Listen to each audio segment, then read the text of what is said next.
So it's time for the annual Orlando Magic video, where I attempt to find a future with this team, besides Jonathan Isaac. And it's tough, because this team is just stuck in this spot of mediocrity, and even then Isaac keeps getting hurt. So while I can think he's a future star, we're going to need that guy to actually play at least 70 games a season or something. What does Orlando do? Okay, they were the 8th seed. Maybe they could have went on a little bit of a run. Maybe even gotten to the 7th seed. Hooray. It's year after year with this. I mean, they just need an influx of talent and shooting and shot creation, and it'd be nice if Mo Bamba could become a defensive god, and he made some improvements this season. We'll give it to him. I did a video on that one. So, what do? I think they needed to make a decision on Steve Clifford. He was in my coach's hot seats vid, and I think Clifford's a solid coach. I think he can take a team that has no direction, which was basically what the Magic had for a while, and he can at least improve them on the fundamentals, fouling, rebounding, taking care of the ball. And that alone has made the Magic at least like a mediocre team instead of just a bad one. And there's value in that. Clifford's good, but maybe you want a coach who is going to get a little weirder, or whatever that may be, whether it's like play Aaron Gordon at center, or put Jonathan Isaac at center, or tell Mo Bamba to shoot 5 threes a game, or just that type of stuff, or really hammer it into Evan Fournier's head that he needs to be a 20-plus point scorer. These are things that you could say Clifford is maybe not the best at, and perhaps that's what this Magic team needs now. As far as who that potential coach is out there, I mean, maybe it's Kenny Atkinson. He got the Nets shooting a lot of threes, I think since like 2 or 3 years ago, even if they weren't good.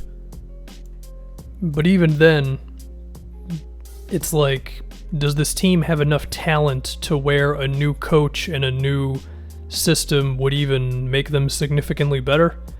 I don't know. I mean, there's a chance that if you took Clifford away and you gave this team more of just a different type of guy, then there's a chance they start sucking at all the things that Clifford has made them good at, and suddenly they're even worse.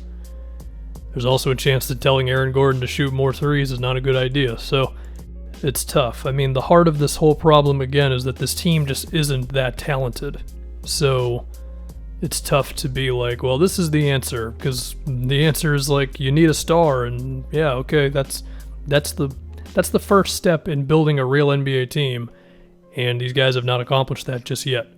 And the thing is, like, I don't really think they'd be able to get it through the draft. I mean, they're the 8th seed, and regardless of how the regular season ends, if we end up getting that, they're probably not going to be in the lottery. So you're looking at what, the 15th pick, I think it would be.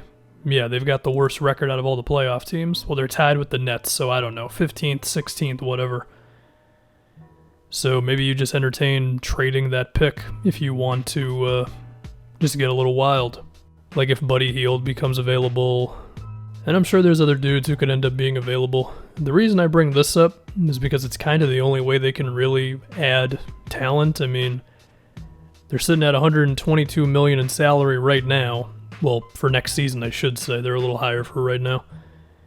And they got to make a decision on DJ Augustine, who's been like quietly pretty important for them. And maybe Evan Fournier will accept his player option of $17 million, but if he doesn't, you're going to have to pay him in 2022.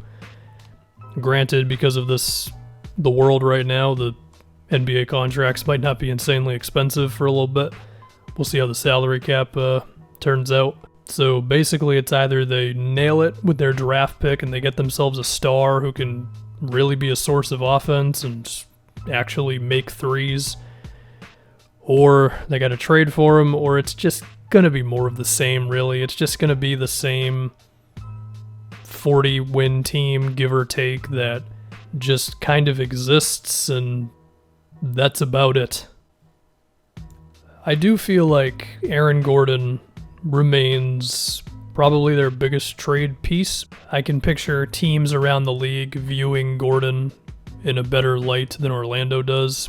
and I guess they could hang on to him, but it's also been 6 years. I mean, at a certain point, a guy just is what he is, and Gordon is an athletic guy who thinks of himself as a shooting guard when really he should be Draymond.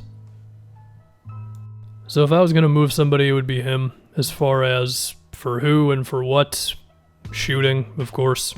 I mean, imagine if instead of Aaron Gordon's awkward game where he's sometimes awesome and sometimes like just not really good at anything, and you just replace that with Davis Bertans and you just know every night you're going to get one of the best shooters in the league.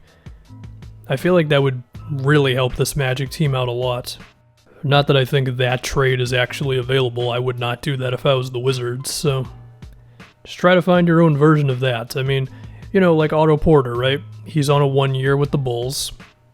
Perhaps Orlando could get in on that one. As far as if it would be Gordon, I don't know, because would the Bulls want to take him on? That'd be a little awkward, but that type of guy, you know? A dude who might be making a little bit more money than you'd really like to pay him, but he can make shots, and I think he'd be attainable, basically. So there's always a few of those dudes in the league, and I think Orlando should consider those. But the main priority still needs to be like getting a guy who can actually score over 20 a game on this roster. Now, maybe Markelle Fultz becomes that guy. I mean, I don't really know if his shooting is ever going to take off or even be respectable, but he's got other stuff going for him, so that's about it. Orlando, they got to make a move, you know, and yeah, you don't want to tell teams to trade their picks and stuff, but given that their pick would be, the 15th in the draft, 16th or whatever, that's probably just deep enough into the middle to where you're like, if we can get more of a guaranteed decent player, we'll do that instead. Maybe that pick wouldn't be very valuable, you know? See what they do.